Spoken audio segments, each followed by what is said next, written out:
क्या स्वच्छ हवा सिर्फ अमीरों का अधिकार है? राजधानी दिल्ली की हवा अत्यंत खराब श्रेणी में पहुंच चुकी है।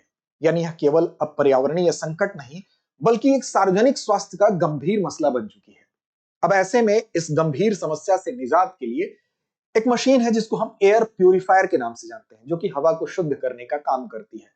अब इस एयर प्यूरिफायर की कीमत को घटाने को लेकर एक चिंता हुई और इसके आधार पर एक याचिका दायर की गई कि इस पर ली जाने वाली जो जीएसटी की दर है उसको कम किया जाए। यानी कि अभी जो इस पर जीएसटी की दर है वो 18% है।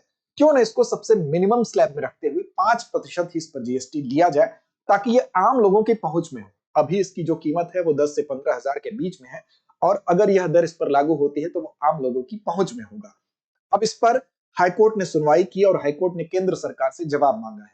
हाईकोर्ट ने कहा है कि आखिर इस पर 18% जीएसटी क्यों लिया जा रहा है, जबकि दिल्ली की जो वायु गुणवत्ता है उसकी स्थिति दिन पर दिन खराब ही है और भविष्य में उसके अच्छे होने के कोई संकेत नहीं मिल रहे हैं। अब इस पर केंद्र सरकार से 10 दिन का उसको समय दिया गया है जवाब अपना दायर करने का।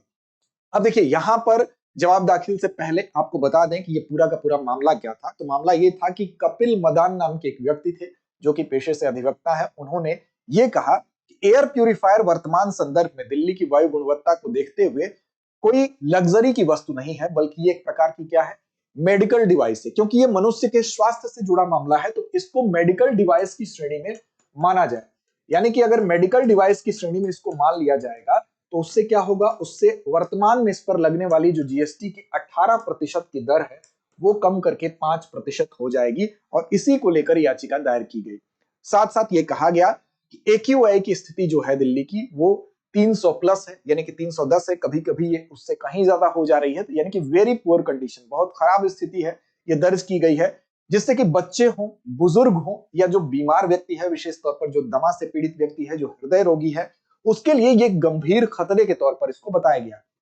अब हवा की यहां पर जो गति बताई गई वो बताई गई 10 किलोमीटर प्रति घंटे से भी कम। अब देखिए, अमूमन क्या होता है कि अगर हवा की गति तेज है, 10 किलोमीटर प्रति घंटे से कम की मौजूदा स्थिति है, अगर हवा की गति तेज होती है तो क्या होता है, जो प्रदूषक तत्व होते हैं, विषैले तत्व होते हैं, हवा के साथ वो बह जाते हैं, धूल धुआं और जहरीली गैसें ऊपर उठ जाती हैं। तो सांस लेने वाली जो वायु है, जो विषैली है, वो नहीं हो पाती उतनी, उसके लिए एक प्रसार के लिए एक जगह मिल जाता है। लेकिन वर्तमान संदर्भ में ये कहा जा रहा है कि हवा की गति भी कितनी है, 10 किलोमीटर प्रति घंटे से कम है। तो ऐसी दशा में वो हवा भी नहीं है, ताकि इस वायुमंडल को साफ हो सके, यहाँ पर हमको इन विषैली हवाओं का प्रसार हो सके और साफ वायु सांस लेने के लिए मिल सके।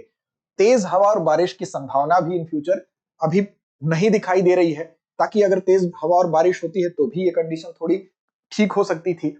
साथ साथ थर्मल इन्वर्जन, ये कंडीशन क्या है, थर्मल इन्वर्जन, इसको ध्यान रखेंगे।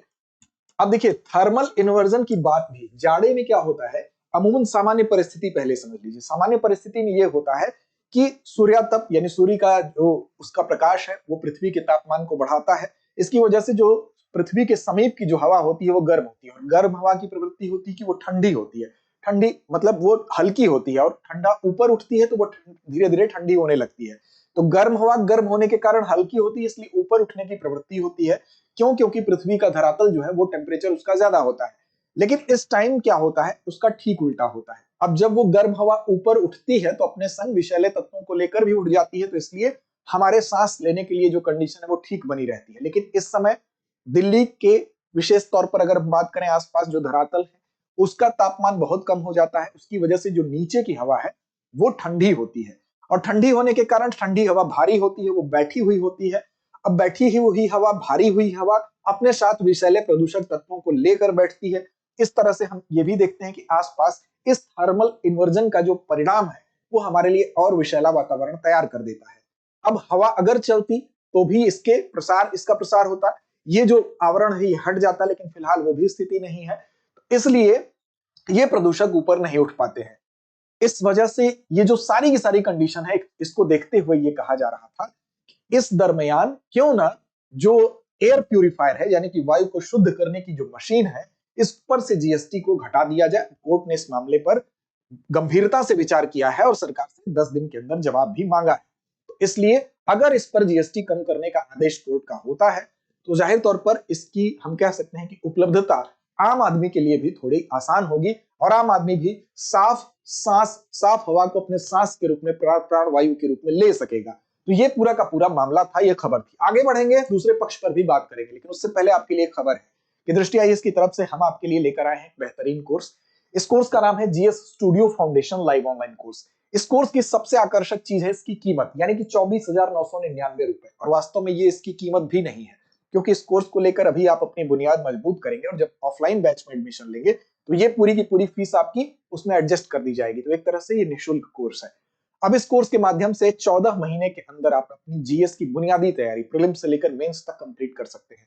अगर आपको 27, 28, 29 में यूपीएससी देना है तो आपके लिए अभी से ये कोर्स बहुत सहायक सिद्ध होने वाला है, क्योंकि इसमें आपको 1250 प्लस घंटों की कक्षाएं मिलेंगी। साथ साथ पूरा सिलेबस कवर तो किया ही जाएगा, 18 महीने तक इसकी वैलिडिटी भी है। इसके अलावा आपको 18 क्लास टेस्ट मिलेंगे प्रीलिम्स और मेंस के। स्टूडियो से लाइव है तो क्वालिटी अच्छी होगी। साथ साथ 2 साल के करंट अफेयर्स के क्लास के एक्सेस तो दिए ही जाएंगे और प्रिंटेड मटेरियल भी आपको दिया जाएगा। बैच की बात करें तो हिंदी, इंग्लिश और इंग्लिश तीनों माध्यम में बैच है। अब इंग्लिश में जो मटेरियल दिया जाएगा वो हालांकि इंग्लिश में दिया जाएगा, लेकिन समझने के लिए आपको ये पढ़ाया इंग्लिश में जाएगा। अब बैच की सूचना यहाँ देखिए, हिंदी माध्यम का बैच 5 जनवरी दोपहर 2 बजे से, इंग्लिश मीडियम 6 जनवरी 3 बजे से और इंग्लिश मीडियम 7 जनवरी 6 बजे से। तो देखिए, किसी भी तैयारी के लिए अगर आप पहले से सचेत होते हैं तो वो तैयारी बहुत सहज हो जाती है। अगर अभी से आप अपनी बुनियाद मजबूत करने के बाद अपने फील्ड में कूदेंगे तो आपकी सफलता का प्रतिशत बढ़ जाएगा। तो इसलिए आपके लिए ये कोर्स बहुत फायदेमंद होने वाला है। तो अगर आप ऑफलाइन बैच में आपका मन है कि हम तैयारी करना चाहते हैं, आगे परीक्षा देनी है, तो अभी आपके लिए सबसे उपयुक्त कोर्स है। अपनी नींव मजबूत कर लीजिए, उसके बाद आप जब परीक्षा में सम्मिलित होंगे तो आत्मविश्वास आपका ऊपर होगा। अब देखिए, इस कोर्स को लेने के लिए आपको डिस्क्रिप्शन में लिंक भी मिल जाएगा। इसके अलावा अगर आप चाहते हैं कोई और आपके मन में डाउट हो तो उसके लिए हमारा नंबर भी है 8750187501। अब यूपीएससी की तैयारी ऐसी है कि इसमें अगर आपकी बुनियाद मजबूत नहीं है तो आपकी समझ डेवलप नहीं होगी। तो इसके लिए आपके लिए बेहतरीन कोर्स है। साथ साथ आप दृष्टि लर्निंग ऐप को डाउनलोड कर लीजिए, वहां से भी आप इस कोर्स का डिटेल और वहां से परचेज भी कर सकते हैं। अब देखिए, बात करते हैं AQI यानी कि एयर क्वालिटी इंडेक्स की, जिसको लेकर ये सारी की सारी चिंता है। दिल्ली की स्थिति एयर क्वालिटी इंडेक्स को लेकर काफी चिंता की बात है, क्योंकि वो लगातार खराब रही है, कभी और ज्यादा बुरी स्थिति में पहुंच जाती है। वर्तमान संदर्भ में इसी को लेकर बात की जा रही है। तो एयर क्वालिटी इंडेक्स के बारे में कुछ मूलभूत बातें जान लेते हैं। तो देखिए, वायु गुणवत्ता सूचकांक, जिसको हिंदी में कहते हैं, वर्ष 2014 में इस कॉन्सेप्ट को सामने ये कॉन्सेप्ट आया। और एक संख्या एक रंग एक विवरण, इसका मूल वाक्य क्या है? एक संख्या के हिसाब से इसको डिनोट किया जाता है, एक रंग के हिसाब से दर्शाया जाएगा और इसका एक ही इसका क्या होगा? विवरण होगा। यानी कि हरे रंग से जो है 0 से 50 के बीच जो संख्या है, और साथ साथ गुड कंडीशन, ये कंडीशन जहां पर है तो ये अच्छी स्थिति को दर्शाता है। इसमें इसकी अगर बात करें तो इसमें 8 प्रदूषक हैं जिनका मापन किया जाता है। मुख्य तौर पर 8 प्रदूषक कौन कौन से हैं? तो PM10, PM2.5, इसके अलावा nitrogen dioxide, sulphur dioxide, carbon monoxide, इसके अलावा ओजोन, अमोनिया, NH3 और साथ साथ PB यानी कि शीशा। इन 8 प्रदूषकों को मापते हैं और उनके आधार पर इनकी ये 6 श्रेणियां तैयार की गई है, जिसमें सबसे अच्छी कंडीशन जो है आपको ऊपर दिखाई दे रही है। 0 से 50 के बीच में अगर उसका माप आएगा तो वो एक सबसे अच्छी कंडीशन मानी जाएगी, उसको हरे रंग से यहाँ पर दिखाया गया है। 51 से 100 के बीच में होगा तो सेटिस्फैक्टरी होगा, यानी संतोषजनक स्थिति होगी। उसके बाद 101 से 200 के बीच मापन आएगा तो मॉडरेट कंडीशन होगी, इसका कलर आप पीला देख ही रहे हैं, यानी कि मध्यम प्रदूषित स्थिति होगी। इसके बाद 200 से 300 के बीच में होगा तो पुअर कंडीशन होगी, यानी कि खराब स्थिति होगी। अब 300 से भी ऊपर जाएगा तो ये वेरी पुअर कंडीशन होगी, जो वर्तमान में इस रिपोर्ट में बताया गया है। हालांकि कभी कभी तो सीवियर कंडीशन भी दिल्ली में देखने को मिलती है, जो 400 से 500 के बीच की स्थिति है, यानी कि गंभीर श्रेणी। अब इसकी अगर बात करें तो CPCB ने, यानी कि जो सेंट्रल पोल्यूशन कंट्रोल बोर्ड है, उसने IIT कानपुर और चिकित्सा एवं वायु गुणवत्ता से जुड़े विशेषज्ञों के साथ बातचीत की, उस टीम से परामर्श किया और उसके बाद 2014 में इस एयर क्वालिटी इंडेक्स को डेवलप किया। तो आप ध्यान रखेंगे कि एयर क्वालिटी इंडेक्स कब आया? वर्ष 2014 में आया। कितने प्रदूषकों की माप? तो मुख्य तौर पर 8 प्रदूषकों की माप इसमें की जाती है। तो चलिए आगे बढ़ते हैं अभ्यास प्रश्न की तरफ।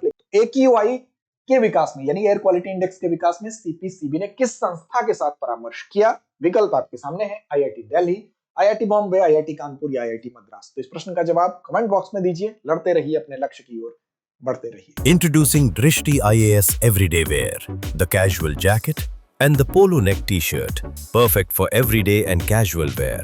Shop now on the Drishti Learning app and Flipkart. Buy link in the description. अब एग्जाम की तैयारी को और बेहतर करने के लिए हमारे चैनल को लाइक, शेयर और सब्सक्राइब करना ना भूलें।